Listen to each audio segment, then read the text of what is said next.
Well, today we're in Psalm chapter 86, and again, it is a plea for deliverance. And you see a lot of this in the prayers in the Psalms that men are crying out for help. And so we begin in verse number 1, bow down thine ear, O God, hear I am poor and needy. And so he's in a desperate need, really, the word carries that idea. Preserve or save my soul, for I am holy. Now, he's not speaking about salvation as we think about our soul being delivered, being saved and redeemed. But what he's talking about is to be delivered out of some calamity or circumstance.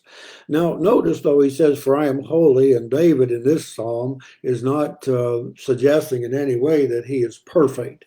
But you know, the Bible says we're to be holy as he is holy, and that our lives to be committed to him, and our lives are separate unto the Lord. And that's really what holiness means. It doesn't mean that we're perfect, but we have been consecrated or set apart for a particular purpose. By the way, if you read New Testament, Paul will address the believers at Corinth, the Corinth Church of Christ, and call them saints. And the way the word is used today, they were anything but that. Now, in verse number 3, he says, be merciful to me, O Lord, for I cry unto thee daily. And so you can see that this is a prolonged thing.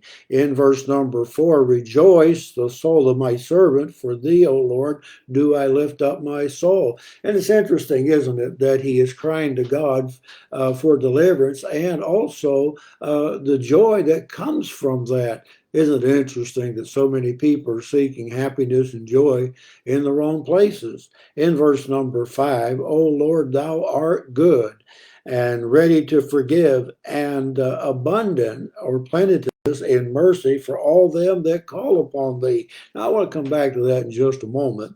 Give ear, O Lord, unto my prayer and attend to the voice of my supplications.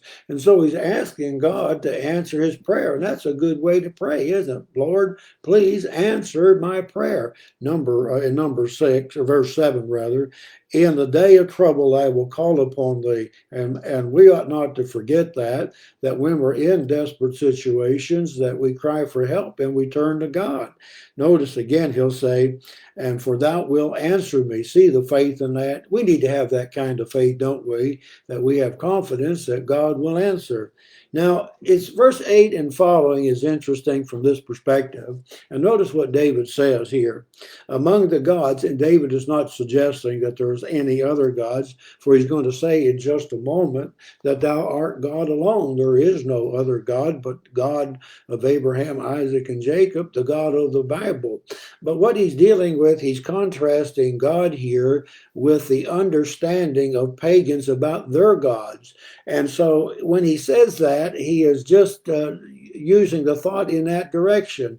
There really isn't any other gods, but he's making a appeal, if you will, about how the understanding, although it was darkened, about what people believed in those ancient times about gods. Now, notice here, though, he'll say, in the day, or rather, among the gods there is none like thee, O Lord, neither are there any works like unto thy works. Nobody, no, there's no God that could do what God could do. And again, we're using the term gods very, very loosely. That is the pagan concept of idolatry.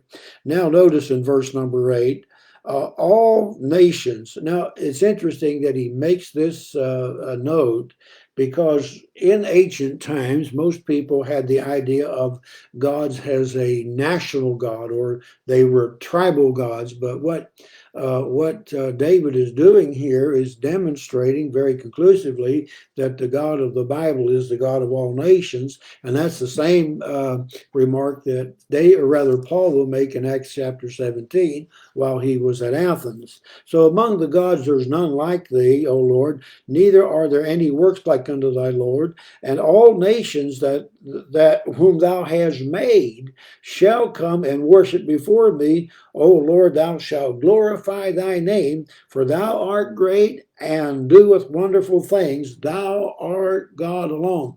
Now, we don't have time today, but I think there's such a misunderstanding, especially on the street, what God is like. Now, in this particular psalm, he's talking about the God that we worship is a God of mercy. He's not a God of vengeance like the bitter gods of the pagans. He's a God who cares. The gods of the pagans could care less. And so he's coming out about how wonderful and awesome God is, the God of the Bible, who is compassionate, willing to forgive, and does forgive, and has a great care for man. I think that we ought to often reflect about how what God is like in the Bible, and a study that would be beneficial would be to study the life of Jesus, because Jesus said, "I have come to reveal God." And so, if you really want to know what God is like, you can look at the life of Jesus and how he treated people and what he had to say. And so, it's important for us, I think, in our Christian walk and as we live before the Lord, is to have a real good understanding of what God is like. And that will help you to reflect upon this psalm as we continue our studies. And we'll be turning to Psalm chapter 87 tomorrow. Hope you'll be with us.